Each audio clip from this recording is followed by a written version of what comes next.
Olá, povo de Deus, seja muito bem-vindo a este canal, que Deus possa abençoar a sua vida em nome de Jesus. E hoje aqui nós vamos estar falando um pouco sobre os quatro cavaleiros do Apocalipse, quem são esses quatro cavaleiros, né? O que que a palavra de Deus diz sobre eles, qual que é o propósito, suas missões. E aqui com a gente está o pastor Jaime Moura. Pastor Jaime, dê um olá aí para os nossos convidados. Oi, pastor, tudo bem? Olá, povo de Deus, Shalom, a paz seja convosco. Estamos aqui, pastor, para mais para mais essa live sobre os quatro cavaleiros do Apocalipse, né? Um tema que carrega sobre si muitos mistérios, enigmático, ao longo dos tempos, né? Desde os tempos remotos, a igreja já vem debatendo sobre esse tema, procurando entender, e ultimamente nós temos aí muitos teólogos, né? Teólogos que são muito bom de Bíblia, mas eles também até hoje estão debatendo e ninguém chegou num denominador comum ainda, mas estamos caminhando na direção de entender esse mistério. Amém. Glória a Deus. Mas, antemão, agradecer a todas as pessoas novas que estão seguindo aí o canal, que Deus possa abençoar vocês, indique esse canal para mais gente. Segue também nas redes sociais do Pastor Jaime, lá no Instagram, @PR Jaime Moura, @PR Jaime Moura, é o endereço lá no Instagram do Pastor Jaime. Também, sempre você vai encontrar a palavra, oração, orientação ali na rede social dele, tá bom? Mas, pastor, vamos lá. O que que seria esses quatro cavaleiros? Tá? Primeiramente, existe uma ordem nos seus governos, governa mais ou menos junto? Como é que funciona isso? E quem são eles? Então, pastor, a gente tem que entender, fazer um diagnóstico e um prognóstico para a gente começar a entender, né? Nós temos que entender que o livro de Daniel, ele nos traz as profecias. E o livro de Apocalipse, ele nos traz a revelação. Então, nós temos que entender. Eu vou começar aqui, nós vamos começar uma leitura aqui, no capítulo 4 do livro de Apocalipse. Então, diz assim: Depois dessas coisas, olhei, e eis que estava uma porta aberta no céu, e a primeira voz que, como de trombeta, ouvira falar comigo, e disse: Sobe aqui e mostrar-te-ei as coisas que depois dessas devem acontecer. Então, em primeiro lugar, o apóstolo João ele tem uma visão de uma porta aberta no céu. E ele é convidado para entrar nessa porta. E ele entra por essa porta e lá ele tem uma visão do trono de Deus. E tem uma visão também é, da sessão, vamos dizer assim, da sessão das sessões do juízo de Deus a seguir. Então diz aqui: E logo foi arrebatado em espírito, e eis que o trono estava posto no céu, e um assentado sobre o trono. E o que estava assentado era na aparência semelhante à pedra de jaspe e sardônio, e o arco celeste estava ao redor do trono e parecia semelhante a esmeralda. E ao redor do trono havia 24 tronos, e via sentados sobre os tronos 24 anciões, vestidos de branco, e tinha sobre uma das cabeças uma coroa de ouro. E do trono saía relâmpagos, trovões, vozes diante do trono, e ardia 7 lâmpadas de fogo, as quais são os 7 Espíritos de Deus. Então, aqui fala que ele ouviu vozes, né? E vozes de trovão. Nós sabemos que o trovão, às vezes, ele é meio perturbador, né? Ele acorda a gente. Até quando a gente está dormindo, ele acorda a gente, porque esse trovão, né, ele corresponde a voz de Deus. Então parece que Deus está falando assim: olha, acorda, acorda, acorda. Vocês que estão dormindo até agora, acorda, porque a sequência dos acontecimentos vai ser terrível daqui para frente. Mas continua. E aí, eu vou parar por aqui, porque é muito longo, né?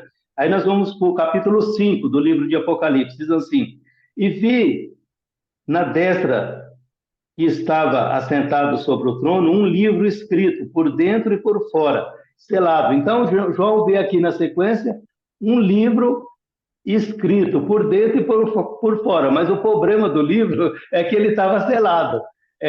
Não era qualquer um que poderia ter acesso a esse livro. E diz aqui: vi um anjo forte brandando com grande voz: quem é digno de abrir o livro e de desatar os seus selos? Então, ele ficou preocupado. E aí ele viu um anjo clamando, né? Quem é digno e quem pode abrir esses selos?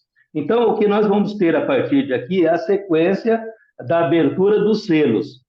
E ninguém no céu, nem na terra, nem debaixo da terra podia abrir o livro, nem olhar para ele. E eu chorava muito, porque ninguém fora digno de abrir o livro, nem de ler, nem de olhar para ele. Olha que coisa impressionante. Ninguém no céu, nem na terra, não era digno de abrir, de olhar, nem de olhar para o livro, e nem de ler o livro. Coisa impressionante.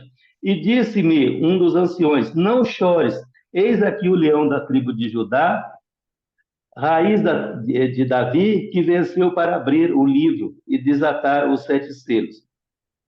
E olhei, e eis que estava no meio do trono um dos 4 seres viventes entre os anciões, e o cordeiro que havia sido morto tinha 7 pontas e 7 olhos, que são os 7 Espíritos de Deus enviados para a terra. Então, nós podemos ver aqui que ninguém podia abrir o livro, ninguém era digno nem de olhar para ele, nem de ler, mas ele disse: calma, calma, o leão da tribo de Judá venceu. Venceu o quê?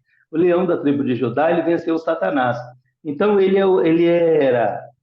é o único digno de abrir esses livros. E aí, aqui no capítulo 6, então, nós temos, então, a abertura do livro, né? A abertura dos primeiros 7 selos. E havendo o cordeiro aberto um dos selos, olhei e vi um dos 4 animais que dizia, como uma voz de trombeta: vem e vê. E olhei, e eis um cavalo branco que estava sentado sobre ele, e tinha um arco, e foi-lhe dado uma coroa, e saiu vitorioso para vencer. Agora, quando as pessoas lêem aqui, e quando as pessoas lêem e vê um cavalo branco, as pessoas já de imediato já dizem assim: aleluia, é o Cordeiro, é Jesus, né? Porque a cor branca, ela simboliza o quê? Ela simboliza paz. Então, na realidade, dá uma impressão que realmente esse cavaleiro branco aqui, ele é Jesus. Mas só que isso daqui é um engano, não é Jesus. Isso aqui são acontecimentos negativos que vai surgir no momento de muito sofrimento e de dor sobre a terra. Quem é o arauto aqui? Quem que abre o livro? É exatamente Jesus que abre os livros. Então, esse cavalo branco não pode ser ele, porque ele aqui faz a abertura do livro. Ele é o único digno de abrir o livro, né? E depois nós vamos ver a sequência. Não é Jesus. Olha, Jesus, o Cordeiro, não podia abrir o livro para Jesus do cavalo branco, né? Então, o Cordeiro não pode abrir o livro para o próprio Jesus do cavalo branco. Isso não tem nexo, né? Não tem sentido uma coisa dessa. Não tem sentido. Aí nós vamos ver, o que nós temos aqui, pastor, que identificar as diferenças, ou a diferença dos 2 cavaleiros, né? A sequência e a diferença de cada um. O cavalo branco branco, a visão do cavalo branco, depois que Jesus abre o selo, ele vai desencadear é, o período tribulacional, ou a grande tribulação. A gente não tem muito tempo para discorrer aqui, mas ele vai desencadear o finalzinho da última semana da última semana de Daniel, do capítulo 9, ou seja, das 70 semanas, ele vai desencadear aqui a última semana, ou seja, Jeremias 30, versículo 7, ali fala da angústia de Jacó, do tempo da angústia de Jacó. Provavelmente, os três últimos anos e meio da grande tribulação. Então, esse cavalo branco aqui, ele vai desencadear isso daí. A palavra tribulo, ela quer dizer peneira, tribulo, tribulação, tribulo. Ela quer dizer peneira. É uma peneira exatamente para separar agora aqui o joio do trigo. Né? Então, a peneira vai peneirar e vai separar o joio do trigo. O cavalo branco, ele simboliza a paz, mas não é a verdadeira paz. Não é a paz que Jesus diz assim, olha, eu deixo-vos a minha paz. Nós temos a paz de Jesus porque ele nos deixou a sua paz, mas não quer dizer que esse cavalo branco aqui seja Jesus, seja o Cordeiro e seja a verdadeira paz. Porque lá em 1 Tessalonicenses, no capítulo 5, no versículo 3, diz assim, quando andarem dizendo paz, paz, paz e segurança, virá uma repentina tribulação. Então, isso daqui é uma falsa paz, não é a verdadeira paz. O cavalo, né? Por que cavalo? O cavalo, ele representa força, ele representa autoridade, ele representa liderança, né? E aí a Bíblia diz que foi-lhe dado uma coroa.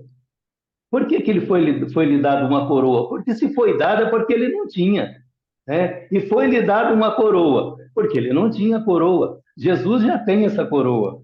Né? Então, aqui é mais um indício que esse cavalo branco aqui, ele não é Jesus, ele não é o Cordeiro de Deus. Bem, eu imagino que essa coroa que lhe foi dada, essa coroa aqui é uma coroa para o dia da posse dele, porque o anticristo, ele vai tomar posse, porque Satanás vai entregar o trono, o seu trono, o trono de Satanás, como está descrito lá no capítulo 13 do livro de Apocalipse. A Bíblia fala que Satanás lhe deu o seu trono e grande poderio e grande poder. E aí nós vamos encontrar lá no livro de Apocalipse, no capítulo 2, versículo 12, a Bíblia ela descreve aonde está o trono de Satanás aqui na Terra. Aonde que está o trono de Satanás aqui na Terra?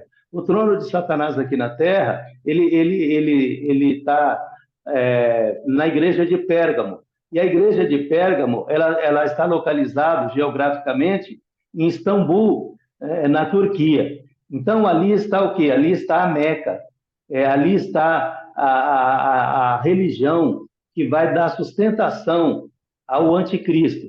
Isso não quer dizer também, pastor, que o anticristo seja um islamita, porque em outras lives eu já expliquei reiteradas vezes que o islamismo é a religião que vai dar sustentação.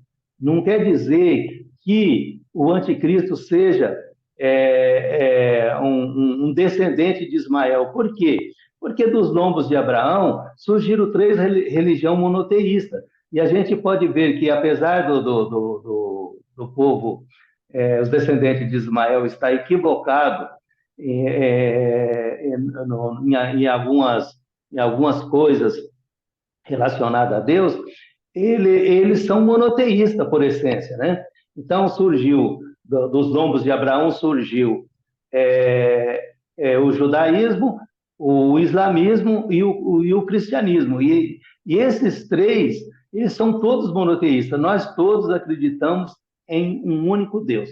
Bem, mas Satanás lhe deu o seu trono. A Bíblia fala que ele lhe deu o seu trono. E o seu trono, geograficamente, ele está ali em Istambul, na Turquia, na região da Turquia. Então, essa coroa aqui que lhe foi dada, que ele não tinha, é, é a coroa de posse do anticristo, que ele não tinha antes, né? A coroa para que ele tome posse desse trono. Esse cavalo, um outro problema aqui, é que esse cavalo ele é anônimo. Ele é anônimo, ele não tem nome, né? Ele é anônimo, ele não revela o seu nome.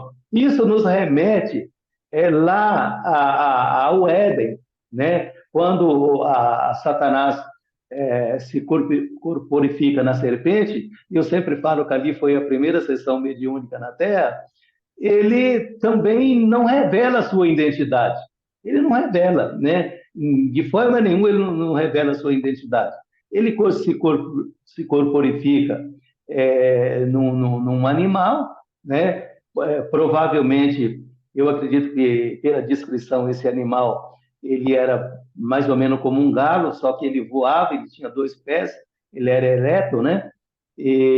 Mas ele era um imitador da voz humana, como nós temos o papagaio hoje também, que imita a voz humana. Agora, uma coisa, pastor, eu sempre falo, é imitar a voz humana e ter uma mente mais do que humana, né? Uma mente sobrenatural que tinha conhecimento de coisas que aconteceram lá no céu, que Adão e Eva não tinham.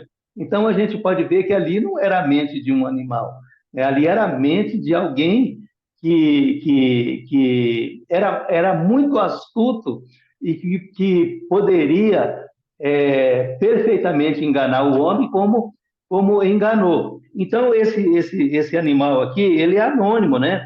A Bíblia diz, e olhei, e eis um cavalo branco que estava sentado sobre ele, e tinha um arco na mão, e foi-lhe dado uma coroa, e saiu vitorioso para vencer. Uma outra grande diferença aqui é o arco, né? O arco, é por isso que eu falo, pastor, sempre a gente tem que voltar para o início das coisas, para o berço das coisas, para da onde começou, aonde que está a plataforma de Satanás, onde que Satanás deu o pontapé inicial, aonde que começam as ações de Satanás depois do dilúvio, né? Porque nós sabemos que primeiro nós temos, a gente tem que entender o seguinte, pastor, a gente tem que entender a criação, a queda e a redenção. E depois nós temos que entender o grande conflito cósmico. O que é o grande conflito cósmico? O grande conflito cósmico é a luta de Deus e Satanás pelo domínio da mente e do coração do homem. Pelo domínio da mente e do coração do homem. Por quê? Por que Deus disse lá no livro de Números, ensina a criança no caminho que ela deve andar, e mesmo depois que elas ficaram velhas, se envelhecer, ela não vai se esquecer de Deus. Por quê? Porque é uma ideologia, né? A ideologia, você nunca consegue tirar de uma pessoa depois que você forma uma ideologia na cabeça do seu filho, né? Depois que você forma uma ideologia monoteísta, ensinando os seus descendentes, né, que existe só um Deus, Deuteronômio 6:4, ouve, ó Israel, o seu único Deus.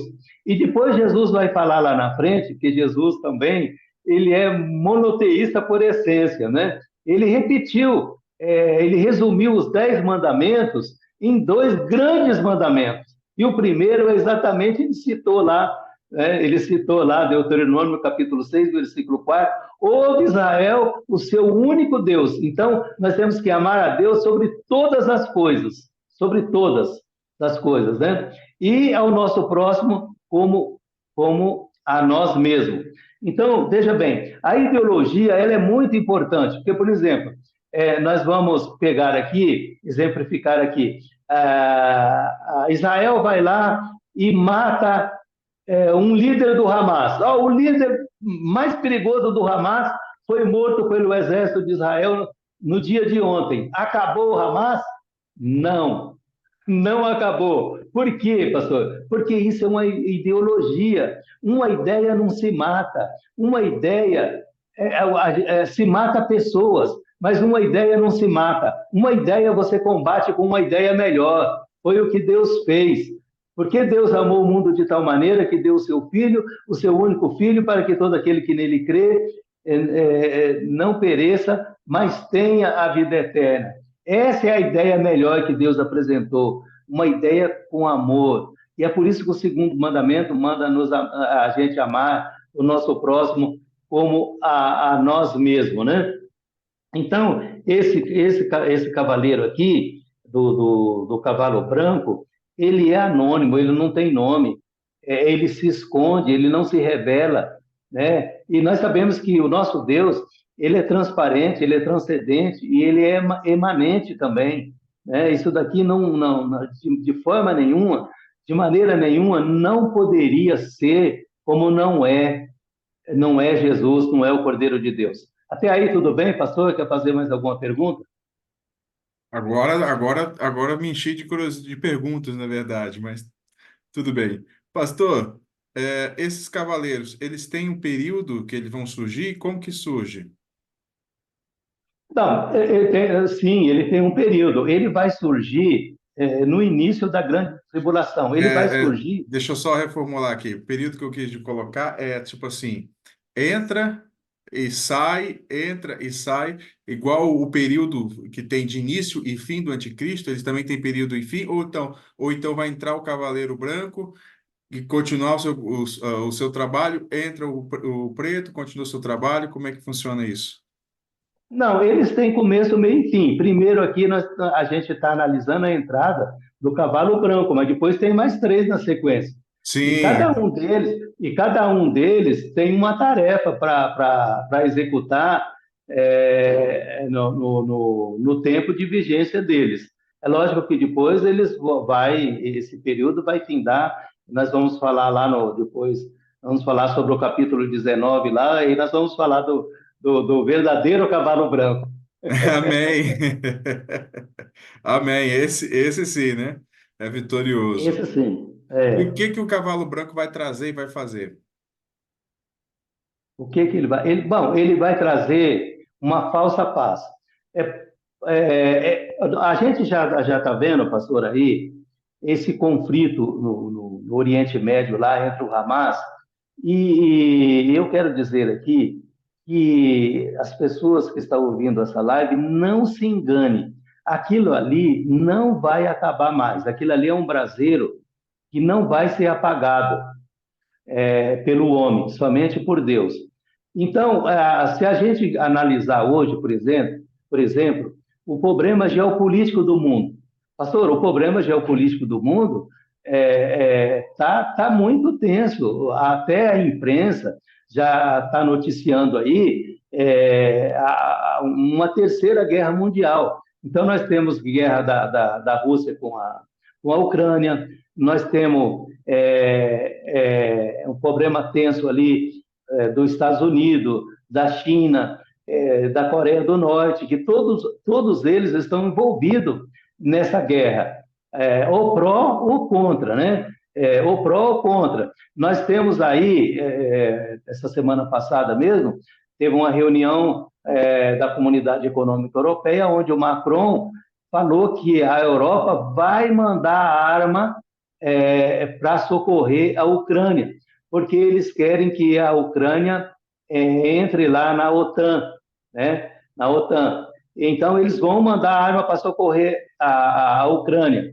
E, com isso, o Vladimir Putin ele ficou muito preocupado e ele disse que se a comunidade europeia, os Estados Unidos, mandar armamento lá para socorrer a Ucrânia, ele vai fazer o uso da bomba nuclear, né? E aí até o presidente da China essa semana tentou fazer uma intervenção lá, uma interlocução, uma mediação, né? Para que o Vladimir Putin não use esse dispositivo da bomba nuclear, porque isso seria devastador para toda a humanidade, né? Mas a gente está convivendo momentaneamente, com essas ameaças, uma ameaça aí de uma iminente guerra, uma terceira guerra mundial a qualquer momento. E aí, qual é o papel principal aqui desse cavaleiro do cavalo branco? É trazer uma falsa paz, é fazer uma mediação dessa guerra. Porque ele fazendo uma mediação dessa guerra, ele vai colocar o seu nome em destaque perante o mundo, como um grande pacificador, né? Alguém digno daquele troféu lá da paz, como é que é Prêmio Nobel? o Prêmio Nobel da Paz. Então, ele vai ser digno de receber um Prêmio Nobel da Paz. Olha aí, um homem que o mundo estava tenso, estava à beira de uma terceira guerra mundial, e agora ele consegue fazer uma paz, e o mundo todo vai se maravilhar com essa paz. Agora, aí vem um outro detalhezinho, pastor, que eu gostaria de mencionar aqui para não esquecer. É por isso que eu falo, quando a Bíblia diz assim, quando andarem dizendo paz, paz e segurança, virá uma repentina destruição. Eu te pergunto, não existe nenhuma possibilidade de nós termos paz no mundo se não passar pelo islamismo, se não passar pelos muçulmanos, se não passar pela Meca, se não passar pelos adeptos de como é que fala? É muita coisa na cabeça. O líder lá do islamismo, Maomé, se não passar pela liderança do Maomé, né? Porque nós temos os califados. Os califados, eles são o sucessor de Maomé. É por isso que eu falo, pastor, que o anticristo, ele não emerge da comunidade econômica europeia, isso não tem sentido. Mas se a gente analisar o Império Romano ressurgido lá do livro de Apocalipse, capítulo 17, dos 10 últimos reis, que é o símbolo da estátua, né? Os 10 últimos membros que nós temos são os últimos 10 dedos, e vai emergir os últimos 10 reinos da terra. Aparentemente, parece que o anticristo emerge dali.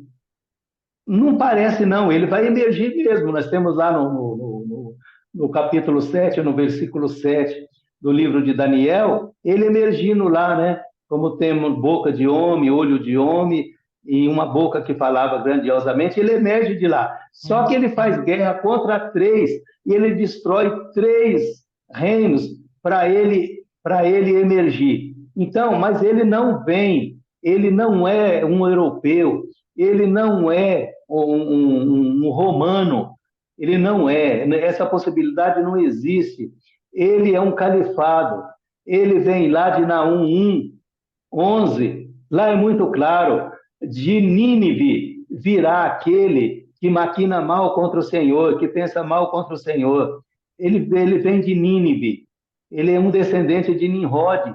Quem criou Nínive foi Nimrod, é o berço da plataforma de Satanás, é o berço das ações de Satanás, Nínive, é os 8 reinos que ele criou ali. É por isso que nós estamos brigando aí para identificar aí o oitavo rei, o oitavo rei, o oitavo rei.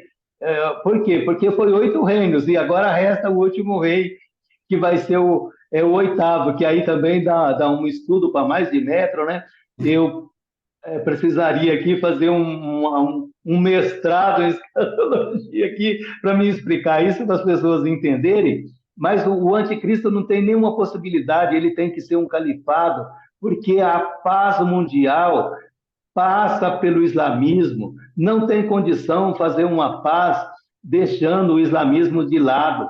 E essa paz vai existir, porque não é eu que estou falando, é a Bíblia que está dizendo. Quando andarem dizendo paz, paz e segurança, virá uma repentina destruição. Até aí tudo bem, pastor? Quer fazer mais alguma pergunta?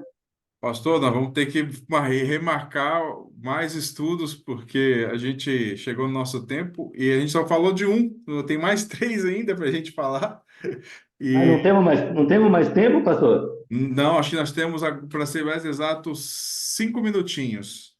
Nós temos. Misericórdia, pastora. Olha, a sua arma é um arco, né? Desse primeiro cavaleiro aqui, a sua arma é um arco, né? É a descrição de Nimrod. Nimrod é que tinha um arco na mão, porque ele era um poderoso caçador, né? Somente a cor dos cavalos são iguais, porque justamente ele é o anticristo, ele vem antes de Cristo. Agora, em Apocalipse 19, do versículo 11 ao 16, aí nós temos o verdadeiro é, cavaleiro branco, porque o primeiro vem da terra, o segundo vem do céu. Ele tem nome, e o seu nome é fiel e verdadeiro. A sua ação é juízo e justiça. Ele tem a descrição de Apocalipse 6, de 1 a 8. Seu exército é do céu, não é da terra. Ele é rei dos reis e senhor dos senhores. Vem no fim da tribulação. O cavaleiro do cavalo branco, ele vem no início da tribulação.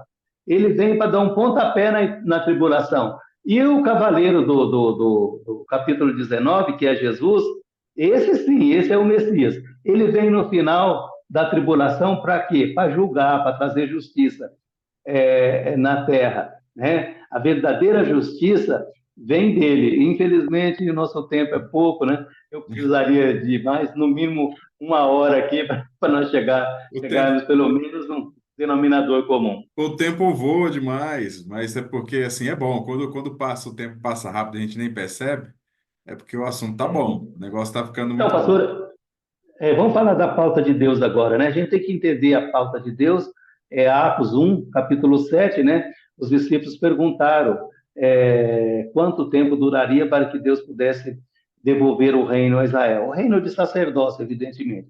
E Jesus disse, a vocês não compete saber o tempo e as estações que o Pai recebeu pelo seu próprio poder, mas vocês vão para Jerusalém, vai ser revestido de poder, né? E aí vocês vão ser minha testemunha tanto em Jerusalém, Judeia, Samaria, até os confins da terra. Então virá o fim. Então, qual a pauta de Deus agora? O primeiro evento é o arrebatamento, depois nós temos a grande tribulação, depois nós temos as bodas do Cordeiro, depois nós temos o milênio, e depois nós teremos a eternidade, e eu espero que nós estejamos lá para a glória de Deus, e aí depois lá a gente vai continuar é, é, falando sobre esses assuntos que a gente debatia muito, e esse quebra-cabeça que nós estamos quebrando a cabeça, mas o nosso Deus não ia colocar um tema na Bíblia se ele não desse sabedoria, se ele não desse revelação, para a gente conseguir nos debatermos sobre ele, nos debruçarmos sobre ele, isso é com jejum e com oração, e pedir a Deus que ele nos traga a revelação nesses temas mais difíceis. Amém, glória a Deus. Gente, obrigado por vocês estarem acompanhando a gente. A gente vai fazer mais vídeos. Esse assunto é um assunto, como vocês podem ver, que a gente pode se debruçar deles de uma forma grande, né? Então, nós estaremos juntos nos próximos vídeos. Que Deus abençoe. Pastor, suas considerações finais. Eu quero agradecer aqui, pastor, quero agradecer a Deus em primeiro lugar, em segundo lugar, os nossos internautas aí, né? Todos aqueles que estão se inscrevendo no canal, está acompanhando aqui. Isso já deu o meu endereço lá no Instagram, né? E no nosso canal no YouTube, a Bíblia Fala, né? Então, eu peço que o nosso canal ele está em ascensão, está crescendo para a glória de Deus. Eu peço que as pessoas se inscreva lá no canal, dê o seu like, compartilha, porque isso é muito importante, porque só assim o YouTube vai entender que o conteúdo é de relevância e vai passar para mais pessoas. Que Deus possa abençoar você, sua casa, sua família, em nome de Jesus. Amém. Deus abençoe. Um abraço. Fique na paz. Até mais. Shalom, shalom.